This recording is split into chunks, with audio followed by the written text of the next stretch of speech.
ఇవాళ తీగులు తదితర ప్రాంతాలలో ప్రభుత్వము కాలువల కోసము ప్రభుత్వం భూమి తీసుకున్నది. ఆ భూమి తీసుకున్నటువంటి రికార్డు మొత్తం తహసీల్దార్ దగ్గర ఉన్నది.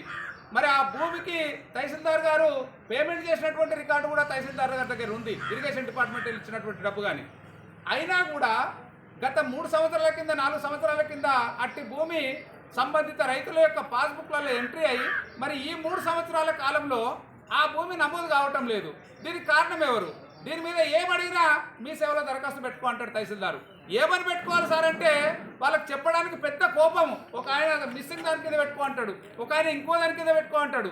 మేము ఏ దాని కింద పెట్టినా ఆ దరఖాస్తు సంబంధిత తహసీల్దార్కి వచ్చిన తర్వాత అది మళ్ళీ కలెక్టరేట్కు వాళ్ళు పంపి కలెక్టరేట్ నుంచి కింది స్థాయి విచారణ చేయాల్సినటువంటి అవకాశము అధికారం కూడా తహసీల్దార్కే ఉన్నది. వీళ్ళు కుంటిగా గుడ్డి సాగుగా మాకే అధికారం లేదు అనేటువంటి ఒక తప్పుడు అభిప్రాయంతో ప్రజల్ని మభ్యపెడతా ఉన్నారు. ఇది చాలా మోసం. కింది స్థాయి అధికారులకు అన్ని అధికారాలు ఉన్నాయి, కేవలం సంతకం పెట్టే అధికారం లేదనేటువంటి ఒక కోపంతో గత ప్రభుత్వాన్ని బదనాం చేసిండ్రు. ఇప్పుడు ఈ ప్రభుత్వాన్ని కూడా బదనాం చేసేటువంటి కుట్ర జరుగుతూ ఉన్నది. ముఖ్యంగా రైతులు వందల కొద్ది వేల కొద్ది దరఖాస్తులు చేసుకుంటా ఉన్నారు. వీళ్ళు ఏమంటారు, మేము పరిష్కారం చేసేసినాము 50% అయినాయి ఇది అని చెప్పి ఉన్నతాధికారులకు తప్పుడు నివేదికలు ఇస్తూ ఉన్నారు. ఇది చాలా దారుణం. ఉదాహరణకు మీరు పత్రికా మిత్రులకు అందరికీ నేను చెప్పదలుచుకున్నా, 7వ నెల 2023లో మీ సేవలో దరఖాస్తు పెట్టుకుంటూ ఒక రైతు అంతకుముందు ఒక 2 సంవత్సరాలు తిరిగిండు. ఈ 7వ నెల 2023లో పెట్టుకున్నటువంటి దరఖాస్తును ఎట్లా పెట్టాలని చెప్పని సంబంధిత తహసీల్దార్ని అడిగినప్పుడు ఆయనే వెనుకలో రాసుడు మిస్సింగ్ కింద పెట్టుకోమని చెప్పని దాన్ని తీసుకుపోయి మిస్సింగ్ కింద మీ సేవలో దరఖాస్తు పెడితే ఆ దరఖాస్తు గత సంవత్సర కాలంగా పెండింగ్ పెట్టి రీసెంట్లీ సంబంధిత తహసీల్దార్ ఎవరు పెట్టారో నాకు తెలియదు, కానీ ఇందులో క్లియర్గా రాసిండు ఆ భూమి కాలువలో పోయింది అని. మొన్న కలెక్టర్ ఆఫీస్ పోయి ఏందయ్యా ఇది నువ్వు ఎందుకు రిజెక్ట్ చేసినావని చెప్పని కలెక్టర్ సాబ్ని అడిగితే నాది తప్పుగా తమ్ముడు, ఇది కింద చూసుకొని నువ్వు రిపోర్ట్ చూడు, మీ తహసీల్దార్ రాసిండు క్లియర్గా ఇది కాలువలో పోయింది అని. ఇంత దరిద్రమైనటువంటి, ఇంత అసమర్థమైనటువంటి, ఇంత పక్షపాత ధోరణి కలిగినటువంటి ఇట్లాంటి అధికారులు కింది స్థాయిలో పనిచేస్తే పేద ప్రజలకు ఎక్కడికి వెళ్ళి న్యాయం జరుగుతుంది? సామాన్యమైన రైతు ఎక్కడికి పోయి చెప్పుకుంటాడు?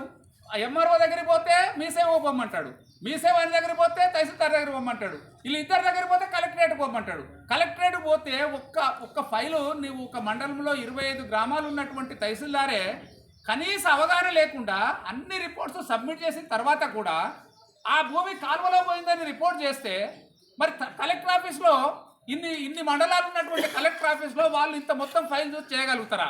ఇది ఎంతవరకు సమంజసం? ఇది కావాలని ఉద్దేశపూర్వకంగా ప్రభుత్వాన్ని తప్పుదోవ పట్టిస్తూ ఉన్నతాధికారులను కూడా తప్పుదోవ పట్టిస్తూ చిన్న ఉన్నటువంటి పేద వర్గాన్ని ఇబ్బందులకు గురి చేస్తున్నటువంటి ప్రస్తుత స్థానిక తహసీల్దార్తో సహా రెవెన్యూ సిబ్బంది అందరినీ నాకు ఈ అనడం కొంచెం బాధ అనిపిస్తుంది. ఎందుకంటే మేమే వాళ్ళ హక్కుల కోసం వాళ్ళ అన్నిటి కోసం పోరాటం చేసేటువంటి కమ్యూనిస్టులుగా ఇవాళ ఈ విమర్శ చేయక తప్పడం లేదు. చాలా దురదృష్టం. వాళ్ళు ఇప్పటికైనా మానవతా దృక్పథంతో ఆలోచించి వాస్తవ పరిస్థితిని అర్థం చేసుకొని ఏ కాలువలో పోయినటువంటి గెజెట్ వాళ్ళ దగ్గర ఉన్నది, రైతులకు ఇచ్చినటువంటి పేమెంట్ చేసిన లిస్టు వాళ్ళ దగ్గర ఉన్నది, ఇవి రెండు తీసుకొని అవసరమైతే స్పాట్ ఎంక్వైరీ చేసి వెంటనే ఈ కాలువ ముంపులో ముఖ్యంగా తీగులు గ్రామానికి సంబంధించి 222 సర్వే నెంబర్కి సంబంధించి ఒక 15 నుంచి 20 మంది రైతులు ఈ సమస్యతో బాధపడతా ఉన్నారు. గతంలో 4 ఏళ్ల కింద వీళ్ళ పేరిట రికార్డు ఉంది, ఆ తర్వాత దాన్ని మొత్తం గాయబ్ చేసి ఆ సర్వే నెంబర్ అంతా పెండింగ్లో పెట్టడం జరిగింది. ఇప్పుడు ఈ రైతు తన కొడుకులకు చేసిద్దామంటే పట్టా కావటం లేదు. ఈ అధికారుల దగ్గరికి వస్తే ఏ బాధ్యత లేకుండా మాట్లాడుతున్నారు. మీ సేవ కాడికి పోతే నాకేమి తెలియదు అంటాడు. కలెక్టర్ ఆఫీస్కు మనకు పోయే స్థాయి ఏ సామాన్యమైనటువంటి వ్యక్తికి ఉంటుంది? కలెక్టర్ ఇందులో ఈయనైతే ఒకరోజు ప్రజావానికి కూడా పంపించినాం. కలెక్టర్ అన్నాడు రాసి నువ్వు పోయి ఎంఆర్ఓ ఆఫీస్ కన్నా కూర్చోవా, నీకు చేసి పెడతాడు పో అన్నాడు. వీడికి వస్తే ఈయన అంటాడు నేను పంపించినా మీదికి అంటాడు. ఏం పంపించినామంటే నేను అసలు చెప్పాడు.